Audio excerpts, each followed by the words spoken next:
ଧର ଖାଲି ଏମିତି ଧରି ଫଟୋ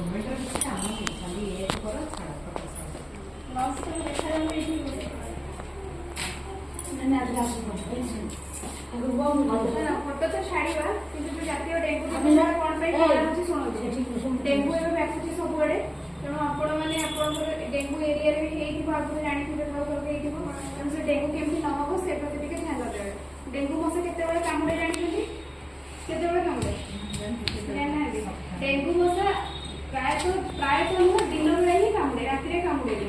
କାହିଁକିନା ସେ କମ୍ ଟେମ୍ପରେଚରରେ ରହିପାରିବନି, ମାନେ ଯୋଉ କମ୍ ଉତ୍ତାପରେ ଥଣ୍ଡା ଟାଇମ୍ରେ ସେ ରହିପାରିବନି, ତେଣୁ ଦିନରେ ହିଁ କାମୁଡ଼େ। ଦିନ ବେଳେ କାମୁଡ଼େ କିନ୍ତୁ ପ୍ରତିକୂଳ କେତେବେଳେ କାମୁଡ଼େ?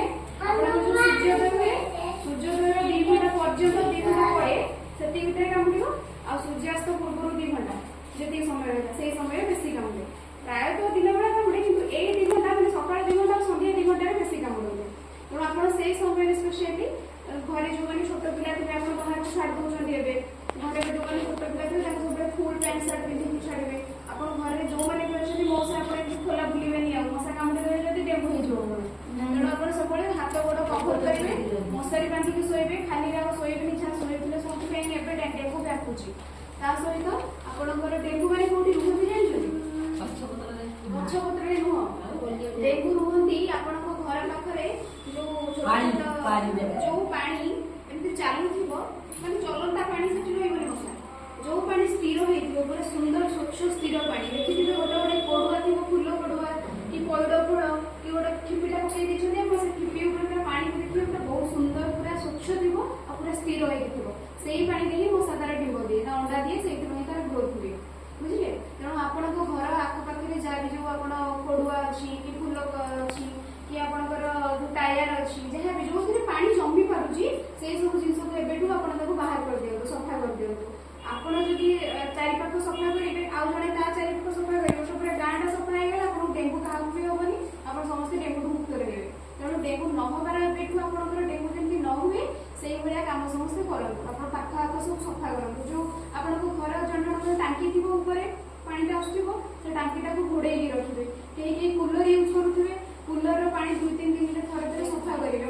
ସବୁଦିନ ନୁହଁ, ସପ୍ତାହକୁ ଥରଟା କେତେବେଳେ ଫ୍ରି ସମୟ ଥିବ ଆପଣ ଯାଇକି କେତେବେଳେ ଯେମିତି ସଫା କରିଦେବେ। ରାସ୍ତା କୋଉଠି ଦେଖିବେ ମୋ ବାରିଆଡ଼େ କୋଉଠି ପଡ଼ିନି ତ, କାହିଁକିନା ଆପଣଙ୍କ ବାରିଆଡ଼େ ଯଦି ପଡ଼ିବ ଆପଣଙ୍କୁ କାମୁଡ଼ିଲା, ତାପରେ ଧୀରେ ଧୀରେ ଆପଣଙ୍କର ଆଉ ଜଣଙ୍କୁ ଏମିତି ବ୍ୟାପିଯାଏ, ବୁଝିଲା? ତେଣୁ ଯଦି ଆମେ ଡେଙ୍ଗୁ ମଶା ନ ହେବାର ହିଁ ଉପାୟ ଅଛି ଦେବା, ଯେମିତି ନ ହେଇପାରିବେ ମଶା, ତାହେଲେ ଆମକୁ ଡେଙ୍ଗୁ ହବ କାହିଁକି, ବୁଝିପାରିଲେ? ତେଣୁ ଡେଙ୍ଗୁ ନ ହେବା ପାଇଁ ବାସ୍ ଗୋଟାଏ ଜିନିଷ ପରିଷ୍କାର।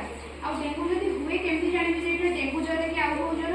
ଡେଙ୍ଗୁ ଜ୍ୱର ହେଲେ ଆପଣଙ୍କର ଆଣ୍ଠୁ ଗଣ୍ଠି ବହୁତ ଭୀଷଣ ବିନ୍ଧା ହେବ, ଦେହରେ ନାଲି ନାଲି ଫଳିଯିବ, ଆଖି ଯନ୍ତ୍ରଣା ହେବ, ଆଉ ବେଳେବେଳେ ବାନ୍ତି ବି ହୁଏ, ହେଲା? ଏଇଟା ହେଉଛି ଡେଙ୍ଗୁ ଜ୍ୱରର ଲକ୍ଷଣ। ନର୍ମାଲ ଜ୍ୱରରେ କ'ଣ ଦେହ ହାତ ଫଳି ଯାଉଛି ନା ଆଖି ବିନ୍ଧା ହେଉଛି? ବିନ୍ଧା ହେଉନି, ଗୋଡ଼ ହାତ ବିନ୍ଧା ହୁଏ ପ୍ରାୟ ଜ୍ୱରରେ, କିନ୍ତୁ ଡେଙ୍ଗୁ ଜ୍ୱରରେ ଭୀଷଣ ବିନ୍ଧା, ମାନେ ତମେ ସହ୍ୟ ବି କରିପାରିବନି, ହାଡ଼ ଗୋଡ଼ ଭାଙ୍ଗିଲା ଭଳିଆ, ବୁଝିଲା?